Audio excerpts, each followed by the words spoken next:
actually outstrips fantasy. Imagine a land that is surrounded by war zones and yet by some miracle remains blissfully peaceful. Imagine a land that is officially Muslim but tolerates alcohol and prostitution flourishes. Imagine a city that has emerged almost overnight out of the desert like some mirage built by the sweat of indentured workers. Imagine a place like no other.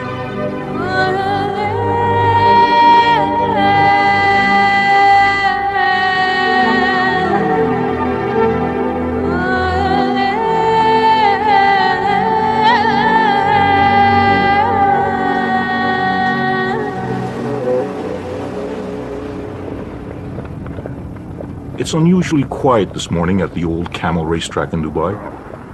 All the real excitement is happening just down the road. For today is the final meet of this year's racing season. Horse racing, that is. It is also the social event of the year, where the rich and mighty get to mingle with the lower strata of Dubai society. They've all come here to witness the richest horse race in the world. At this year's Dubai World Cup, just over $21 million is up for grabs. However, there will be no wagering by the public at this event, for Dubai is a Muslim state, and gambling is forbidden. Nope, all that money will go to the owners of the winning thoroughbreds. And among those owners is the host of this event, Dubai's leader, His Highness Sheikh Mohammed bin Rashid Al Maktoum.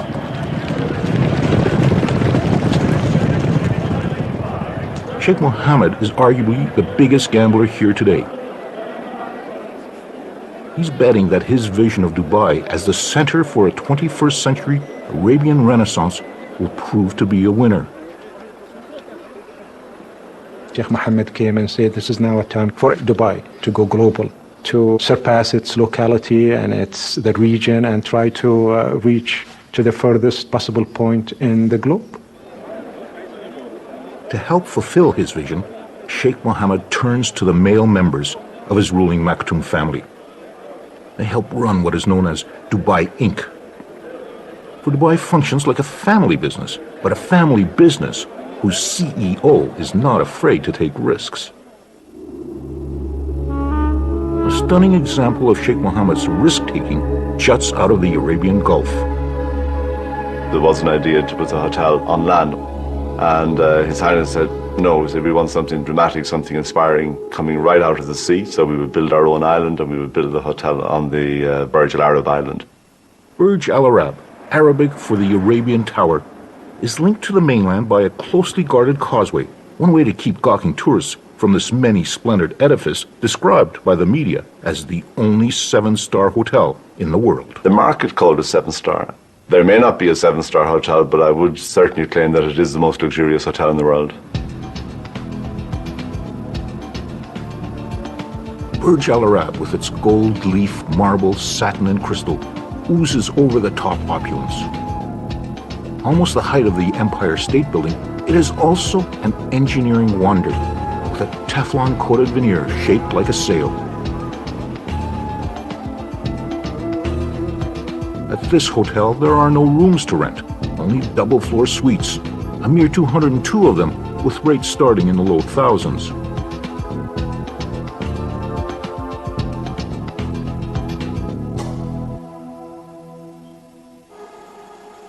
Everything is done to pamper the hotel guests. From the personal butlers, who are on call 24 hours a day, to a fleet of hotel courtesy cars. Well, not just any fleet, for after all, this is Sheikh Mohammed's very own dream hotel. Sheikh Mohammed said they have to be white and they have to have blue interiors. So you will notice all of our Rolls Royces, I think we have 16 of them now, including the new Phantoms. They're all white and they all have blue interiors, and that will be very much continue to be the hallmark of the Burj Al Arab long into the future.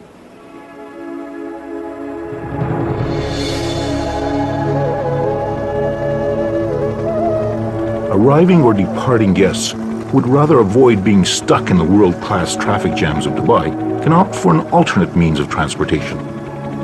The hotel's helipad is used sparingly. Guests complained about the noise. The helipad, though, was the site of a great publicity stunt. The Agassi Federer tennis match put Burj Al Arab onto the newscasts and front pages around the world and helped consolidate the name of Dubai as a brand. This is one city that has done its share of marketing and promoting itself. So, the attraction comes with the good marketing and the good selling of Dubai.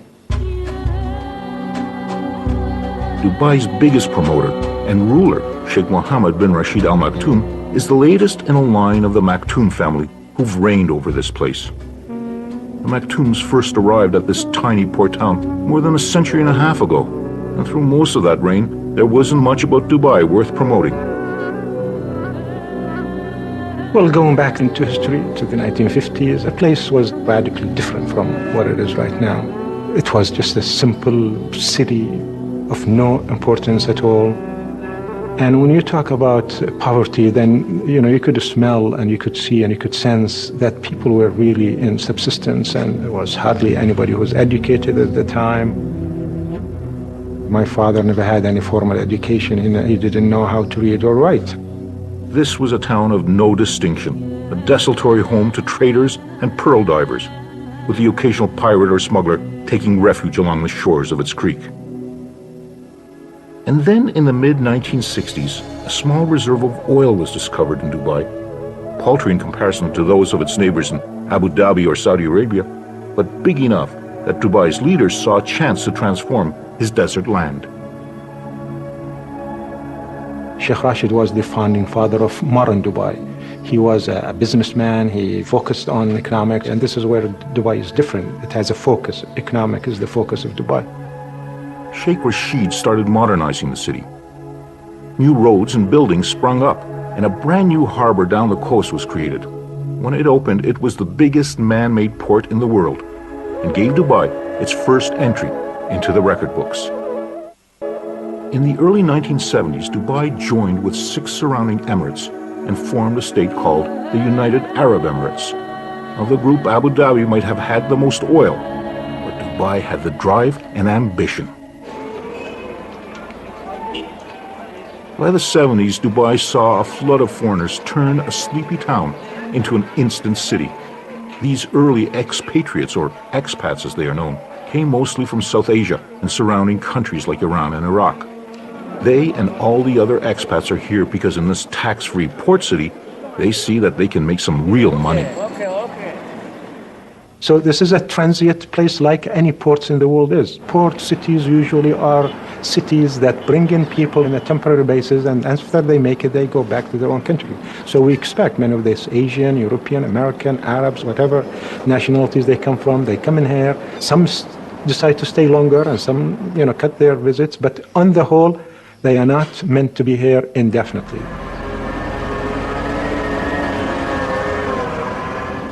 That's certainly what Hans Kraus, an architect from Canada, thought when he arrived in the early 90s. This was going to be a temporary job for him. 16 years later, he's still here. I came in July 91, and Dubai is basically unrecognizable. It's a completely different town. When I come from my place, as you approach Sheikh Zayed Road, you can see the entire horizon like a brown haze, which is the pollution. Hans Kraus is working on a structure that will soar above that pollution and will become the latest addition to Dubai's growing list of superlatives.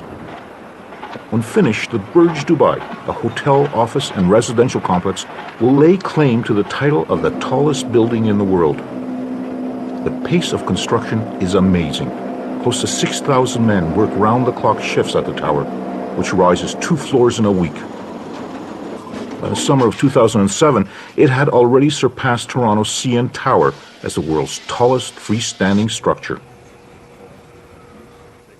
Hans Kraus's job as executive architect is to make sure that all the interior finishes are completed as specified. I guess we just got to make damn sure that the fire rating gets maintained here. While the bulk of the building is constructed of reinforced concrete, the top part will be steel, allowing for the possibility of adding additional stories if needed or wanted. The building, I can tell you that it will be more than 700 meters and it will be more than 160 stories. And it was designed by Skidmore, Owings & Merrill with the possibility of changing the height. This $20 billion project is a development by a publicly traded Dubai company called Emaar, with one very large minority shareholder, the government of Dubai. And that government is, of course, Sheikh Mohammed and the Maktoum family.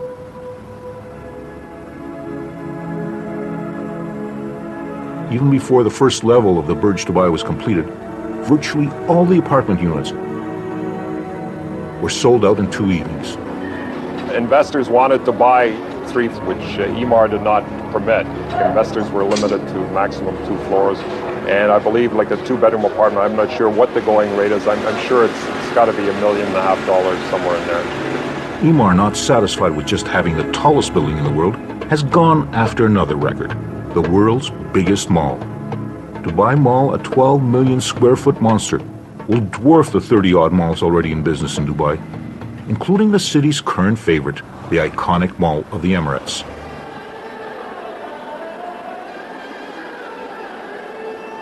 When the shop till you drop crowd tires of trolling through the 450 shops and restaurants, they can check out the temporary kiosks, selling perhaps the most popular item in all Dubai: real estate. The real estate market is red hot. Properties are grabbed up on the basis of nothing more than some models and brochures. Owners flip newly purchased apartments 3 or 4 times before a single grain of sand has been moved. Some are concerned that this property bubble might burst overnight, but that hasn't stopped the buying frenzy. How did you make the money? I bought it at 750. Oh, very good. And now they will increase next month? I will not buy. I bought 3 already. It's enough. I know. No, I mean, next month they will increase 5%. Yeah, I know. In 2 days. Dubai is known as one of the fastest growing cities in the world. This massive urban development is driven by Sheikh Mohammed's decision to turn Dubai into a hub for finances, services, and especially tourism. And here at the Mall of the Emirates, one of the biggest tourist attractions is its indoor ski hill, kept at a steady -2 degrees Celsius, even as temperatures outdoors might soar into the 50s. There are plans to open another ski hill, which will not only be the world's largest, but its slope will revolve. Another first for Dubai. Dubai is caught up in a building frenzy. Something like 1/5 of the world's construction cranes are here on this piece of land that's smaller than Canada's Prince Edward Island. While the construction cranes of the giant building developer Emaar jostle for space in the skies over Dubai, there's another development company jostling for other bragging rights in this land that craves superlatives. A company known as Nakheel is behind the extraordinary man-made island developments visible from space as they emerge out of the Arabian Gulf. It is a construction conglomerate that is ultimately owned by Sheikh Mohammed and the Maktoum family. Yeah, that's exactly. So we can actually Among the senior management at Nakheel is a Canadian. Robert Lee was recruited from Vancouver, where he worked on some of that city's largest property developments.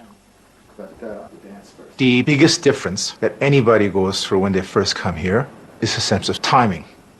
The typical real estate development in North America and other places would take between 5 to 10 years. Here, it's 3 years. So everything you do is a lot compressed, and you got to do it fast.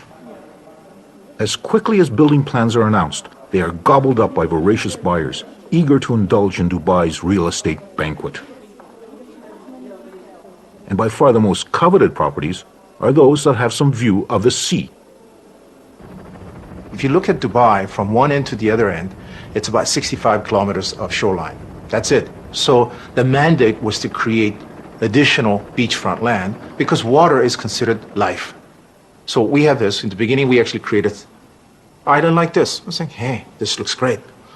But what we've been mandated is, no, create the land that has a maximum linear frontage of water.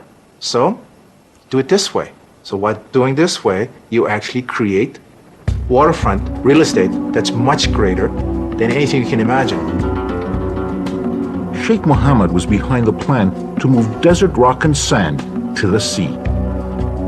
Another plan was to move the sea to the desert. Although it's middle of the land, the developer Nakheel has pumped seawater into this area, and every house actually has a waterfront view.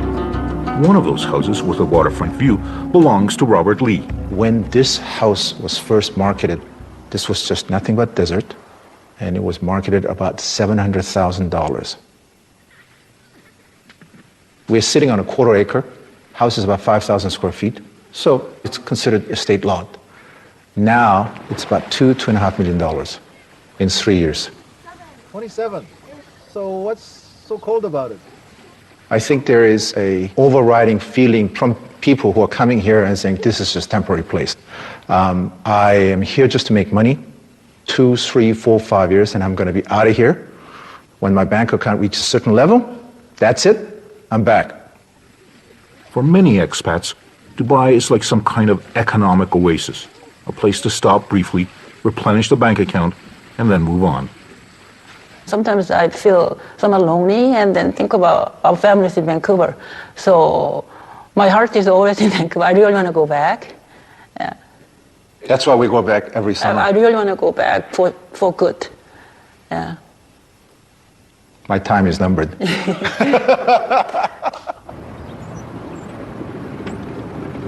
A near constant replenishment of expats is vital for Dubai to survive. The locals, the Emirati, are less than 20% of the total population. Someone has to do the work. For the most part, Emirati can lead a very privileged life. They benefit from an elaborate welfare system.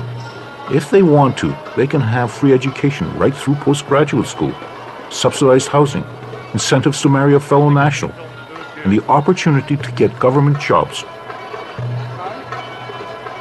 The uniform for males of this leisure class is the traditional robe known as a kandura. Expats call it a dishdash.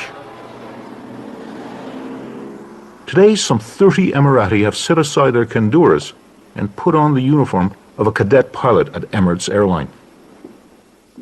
Most of Emirates pilots are non-Emirati, so this is a very special graduation, attended by the Vice Chairman, Maurice Flanagan,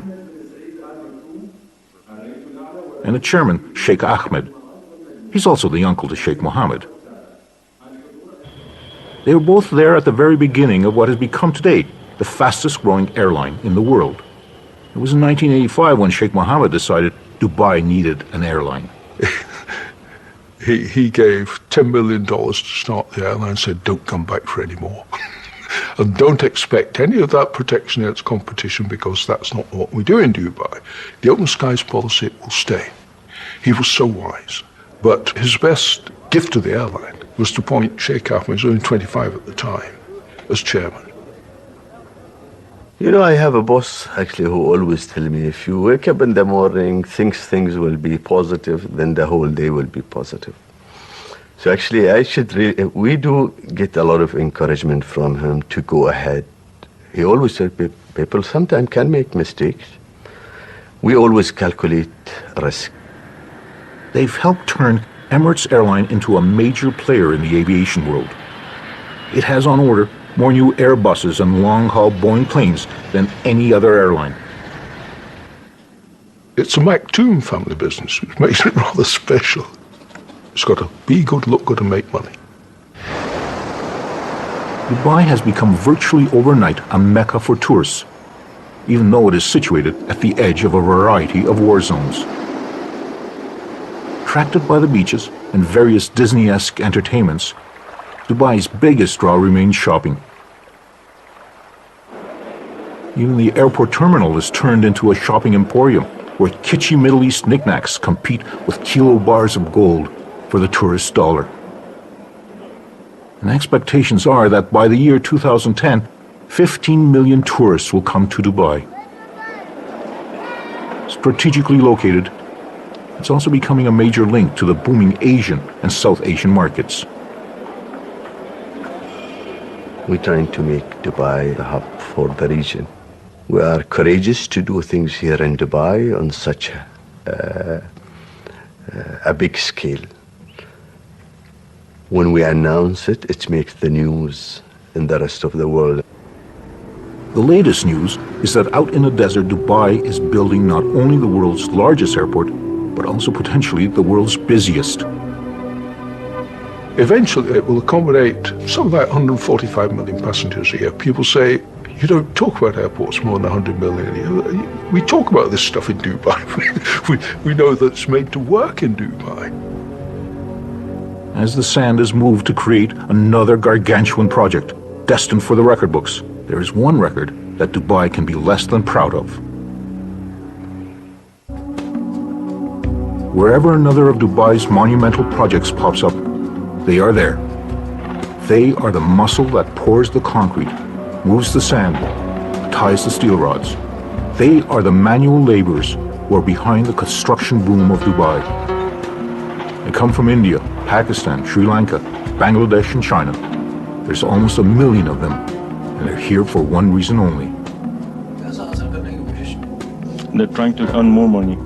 You can't get this much money in their home country. After their shift change, they are shuttled in buses back to their work camps, like this one at Sonapur, a word that means city of gold in Hindi. But this city of gold is somewhat tarnished. 150,000 men are jammed together to eat, wash, and sleep in overcrowded dorms. He wakes up at 4:30 in the morning, cooks his breakfast, and by 5:30 takes a shower and all, gets ready. By 5:30 they start for their work site, and the whole day he works out there. By 6 o'clock and starts back for home, and the time they reach home, maybe sometimes 8 o'clock. After getting back, they wash their clothes and again cooks for the dinner, and then they go to sleep. Recently, workers have begun to protest the wages, the safety standards, and the poor treatment they get from the companies they signed up with. In 2006, Human Rights Watch described the construction workers as deportable forced labor and condemned the Emirates for cheating workers. Demonstrations and strikes have shaken authorities, and they're beginning to crack down on those companies who don't follow the rules. There's even some talk that unions might be permitted, but only if Sheikh Mohammed approves. For now, it's business as usual for the workers toiling beside the Burj Al Arab. Sheikh Mohammed must have agreed to another beach development. The announcement to the surprised locals came in the form of a wall cutting them off from the existing public beach. We have this beautiful public beach. They decided to build a hotel. You know, here it's all about hotels. So they just blocked this beautiful beach and they put a wall. On weekends, Melanie Janelle comes down to skate along that beachfront. She has a passion for skating. In Montreal, she was a figure skater, almost making it to Canada's national team. And just as it is in Canada, skating outdoors here turns out to be definitely a seasonal pastime. During summer, it's so hot that if you want to do sport, you have to do it in the morning, 6 o'clock in the morning, because at 7 o'clock, it's already like 40 degrees, so you just forget about it. I've been here for 1.5 years. The first year was quite difficult to find a place where to live. I rented a villa not really far from the beach, and I have 4 roommates. We are 3 Canadian, 1 French guy, and 1 British girl, but all engineers. It just happened that, we just get along, so we decided to live together.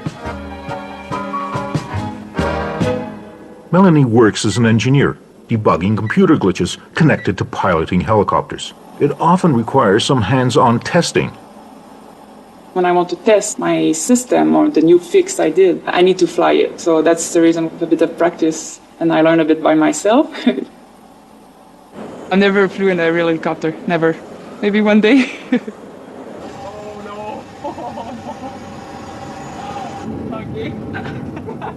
Simulators can help pilots prepare for real-life situations.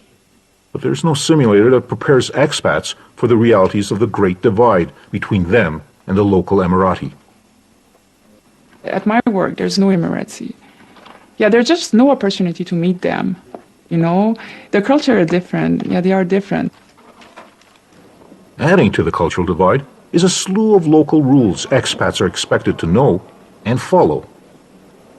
So they have a lot of regulations for us, which is normal, you know, all these strangers coming to your country. So we need a permit for the alcohol. Everything, we need a letter from our company. And they mention about our salary. For the alcohol permit, depend of your salary, you can buy a little bit more per month. So you get a high salary, okay, you can get drunk a lot.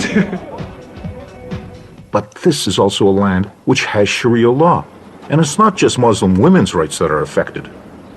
It's not easy to be a woman here, and especially single. So what I do sometimes, like everything about car, about the bank, or if I have any trouble, I call my colleagues and they help me. So they just pretend that they are my husband. So I do that often, yeah. Yeah, like here, the culture, the Arabic culture and the Indian culture, they see women differently. And I want to know more about their culture, and especially the women, because it's more difficult to talk to them. You don't see them often. You see them at the shopping center. Otherwise, on the street, they're just in the car and they just don't see inside.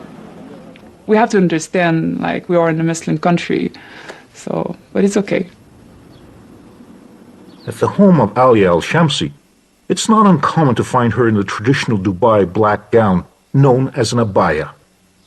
We wear whatever most women wear, but with just the black on top. We wear it for cultural and heritage reasons. This is part of our identity. A few people think, oh, they're oppressed and this is not a good thing, and, you know, why do I wear it? I see it like, why not? You know, I'm living here. It's part of the culture. It's a nice thing to show that this is what Emiratis wear. We want to hold on to our culture, but we can't really live that kind of life our grandfathers had, because obviously everything has changed. Alia has chosen to pursue a career in what was traditionally a profession only open to males. When I first said I want to go into photography and I want to become a photographer, they looked at me like, are you mad? Are you crazy? What kind of future can that give you? Working as one of the first professional female photographers in Dubai does have some advantages. I know the people, and being a national makes it a lot easier on me. So I can go into places, I can talk to people, and I can gain their trust. Especially being a woman, I've actually noticed that I gain their trust, because I walk into a house, I walk into a home, and I'm not a threat. I'm not seen as a threat. I'm a tiny little girl with a camera, and then, so they tend to relax. Smile, Betty. The newest generation of Emirati is not satisfied with following stereotypes. Ahmed Ben Shabib, along with his twin brother, have started Dubai's newest lifestyle magazine called Brown Book. We feel that Brown Book will become a lifestyle medium for communication from the Middle East by a younger generation from within this market to the international population. First of all, it's for people like me. I'm the next generation in the market. I speak English. We speak the international language of business, which is English, and we actually grasp it much easier than Arabic. And we wanted to go global. We wanted to go international. Their other new enterprise is certainly a lot less global in scope. Brown Bag is an online store that delivers within the hour, any hour, within Dubai. So basically it's groceries, magazines, movie rentals. And ever since I launched last year in July, we've rounded up about 7,500 customers in Dubai, and we get about 70,000 hits a week. These are brand new endeavors, breaking with what was the family's traditional business, real estate development. The previous generation came and they joined the family without any questions, without any hesitations. I think we face, as a second generation, a frustration of breaking the norm, whether it be socially breaking the norm or in the business life. And we want to become basically participants to the international community. However, there is one tradition that the new generation is loath to give up. That long white cloak that's been worn by Emirati men for centuries. If you look at us as a new generation, I'm wearing the Kandora. Why do I wear this? I think it's just identifying our roots and trying to communicate our roots, whether it be in our business, whether it be in our social conduct, or whether it be in our lifestyle, whatever it may be. Currently, the fashion is for young, with-it Emirati men to doff their headscarves at work. They also seem to have given up on their razors. I think, the stubble, I think Brad Pitt inspired us. No, I think it's just how we express ourselves. And I think a think it's attractive to the girls as well, so. Seeing superficial cosmetic changes might be one thing, but a more surprising change is going on at the Battle for the Beach. That wall, which put an end to access to the beach, had generated a rare public outcry among the expats. Last week, somebody started petition. And, on internet it can go really, like, a lot of people sign. And I signed. I sent that to all my friends. And lucky we are, they decided, okay, we're going to stop this. They will remove the wall. And then all the expats will be able to go again on the beach. It seems that the man with the unelected supreme authority, Sheikh Mohammed, had actually listened to the people, even if they were just expats. Dubai has become a magnet for the young and ambitious from around the world, drawn by the lure of opportunity and money. It's basically all expats here. So I live here, and this is just one room. Basically what I've got here, I've got my bed. There are 2 side tables. It's a furnished room. And I've got a chest full of my clothes and a fridge. And there's a bathroom on the side. This costs me 5,500 dirhams a month. And I think that's equivalent to about $1,800 Canadian. Devinder Rowe is 31 years of age. After working for 6 years in the pharmaceutical industry in Canada, he's come to Dubai looking for something else. I left a perfectly good position back home, and I'm getting interviews in the real estate sector, in the engineering sector, because they need people. From a professional perspective, there is no better place, I think, in this world to come than right here, right now. And that's why I'm here. People come here when they're single, they can take a chance. They can take a chance on their career, on their professional life, and their personal lives. People come here for 2 years, 3 years, and they want to go home. So they work very hard here, but they play very hard. And it's amazing. It's extremely expensive. They're out and about, meeting people at the same time. They realize that they're going to go back to a regular life. It is a hedonistic lifestyle. Money is one side. The other is how attractive you are. And if you're not decent looking, then you don't represent a good image for any company. Apparently now all these plastic surgery, everything is moving here. Everybody's good looking.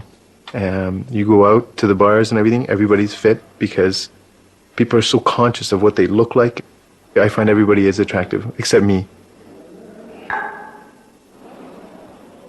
With so many South Asians working and living in Dubai, a place that some call the best-run Indian city in the world, Devinder should by rights fit right in.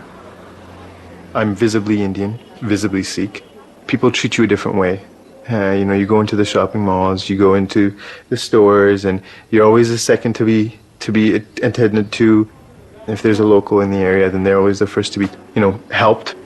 One time I was ordering food, and the food was basically right at the front, ready to go. He was going to bring it to my table, and a local came in, said he can't be served before I am, and kind of moved me aside, and he sat down. They didn't give me my food. They couldn't give me my food until he was served and eating. The Emirati are acutely aware that this tsunami of foreigners is having a profound impact on them and their lives. Many of us, the majority of us, let me say, do not like the fact that we are becoming a minority in our own country. And I think this is one of the negative side effects of this massive growth, this double-digit fast growth that the city has gone on to. So there is a problem because we are becoming something like a 20% in our own country, and it's not a good feeling. Many nationals, they would feel that they are strangers on their own land, especially if they go to the old quarter market. If you go sea of different nationalities, an Arab wearing a traditional cloth will be just a drop in that sea. Some of the aspects also that affected the cultures, the moral behaviors. One would see if he's going with his family to the seaside, that there are certain ways of dressing that are not suitable and contradicts with our religion, with our culture, but it is there. We feel sad that no one says anything about it. It's all the more difficult to speak out since Sheikh Mohammed has decreed that one of Dubai's current priorities is tourism. If you want to be a tourist hub and you want to be a tourist center, you have to provide, the niceties of life.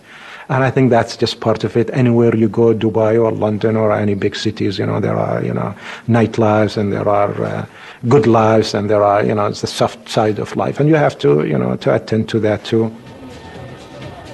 With the exception of drugs, internet porn, and drinking and driving, Dubai seems remarkably tolerant of most vices found in the West, including prostitution. But not everyone is happy about it. Of course, it's an offense to see a prostitute either walking in the street or being in the hotel, or dressing or calling her clients publicly, and it's outrageous to find such a thing in Arab and Muslim country. One nightclub had become particularly notorious. Every night, up to 600 women from former Iron Curtain countries in Asia, officially here as kindergarten teachers or domestic help, would show up to work the night shift. No one is saying why it suddenly closed its doors, but prostitution continues to thrive, even though it is officially illegal. And if that's what attracts the expats and what makes them feel comfortable, and if that's their business and if that's what they want to do, so be it, This is not an invitation for the Muslims to be corrupted. If they don't want to touch these places, there are plenty of mosques, there are plenty of prayer places that you could go to. So you don't have to go to the bars and to the nightclubs and to the what have you, So I think this is a place that have recognized that diversity is essential. Non-Muslims are allowed to practice their religion. Virtually every Christian denomination has a house of worship. There's even a temple that Sikhs and Hindus use, but still no synagogues. And it's still officially forbidden to enter the country using an Israeli passport, although there are no prohibitions against Jews traveling to Dubai.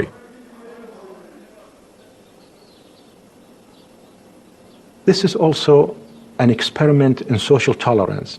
People that don't get along with each other outside, they come in here and they get along with each other extremely well. A rich brew of war, instability, and terrorism bubbles in the region that surrounds Dubai. This is a region that is very volatile. This is a region that is full of crisis. Why Dubai has stayed out of it, that's, a miracle of a sort, and I hope it stays that way. I hope nobody comes and tampers with the security and the safety and the stability of this place. The American carrier battle groups that patrol the Arabian Gulf around Iran and Iraq have made Dubai a regular port of call for servicing ships and shopping sailors. Its importance has even been publicly recognized by a prominent supporter in Washington. They are a key partner for our military in a critical region. And outside of our own country, Dubai services more of our military ships than any country in the world. The American president and the American Navy might think of Dubai as a trustworthy ally, but the American Congress had a different idea, with shocking results for Dubai.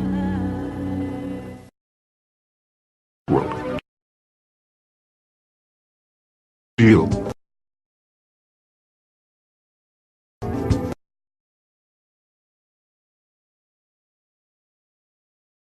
A political fuss-storm broke out in Washington. Security concerns, ultimately scuttling the deal. Honestly, we have been disappointed. We really within misconception there.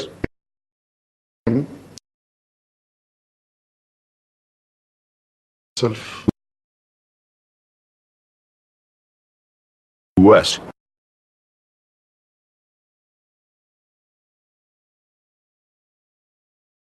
Which just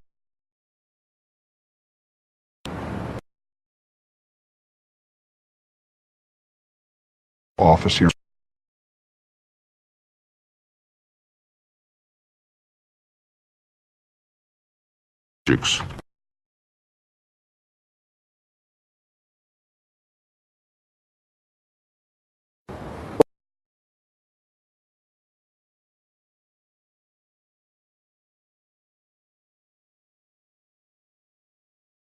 Of a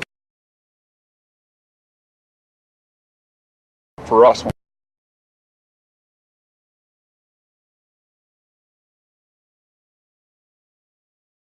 marina.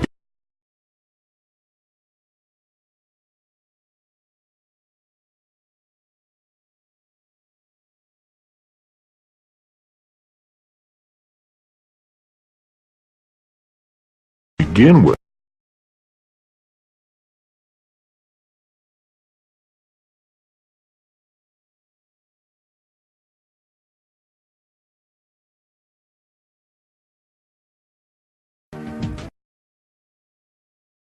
Whatever is a big risk. Was the ruler speeches to us, to a smaller group. He said, one upon a time, I, as a leader, keep Dubai the way it is, a traditional state, or take a totally different direction and take the risk. And at that time, we started to think beyond the box. Thinking beyond the box has also meant moving beyond the borders of Dubai. The Jumeirah Group, another of Dubai Inc.'s corporations, is out there buying high-end hotel operations, including New York City's Essex House Hotel. Bourse Dubai, a Dubai Stock Exchange holding company controlled by Sheikh Mohammed, is in the process of buying almost 20% of NASDAQ, one of the U.S. key stock exchanges, and almost 30% of the London Stock Exchange. Dubai Inc. is also investing in another desert city, Las Vegas.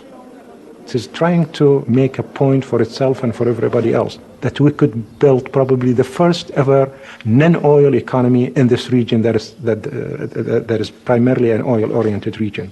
And we could make a non-oil economy that is infinitely better than an oil-based economy. Dubai's impact on its immediate neighbors is already having an effect. As Burj Dubai continues to soar ever upwards, Saudi Arabia, Bahrain, Kuwait, and Qatar have each announced plans to erect even taller buildings. The latest report is that they will be joined by another company from, of all places, Dubai. Nakheel, another member of Dubai Inc., has plans to surpass the Burj Dubai. The race is on. Evening by the time the last and the richest of the races at the Dubai World Cup are run.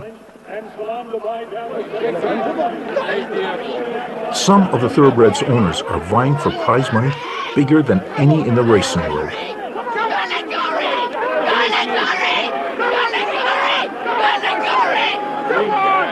But Sheikh Mohammed is betting on something even bigger, a city-state unlike any in the world today.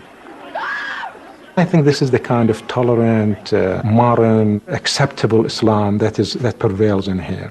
And this is Islam that goes along well with modernity, goes along well with globalization, that is not extremist or fundamentalist in any way, and I hope this is the kind of Islam that is spreads around. Whether this Dubai is really an economic and social miracle, or merely another desert mirage, depends on Sheikh Mohammed's acumen and continued good fortune. And unfortunately for Sheikh Mohammed, this year's winning purse of $6 million was not won by him.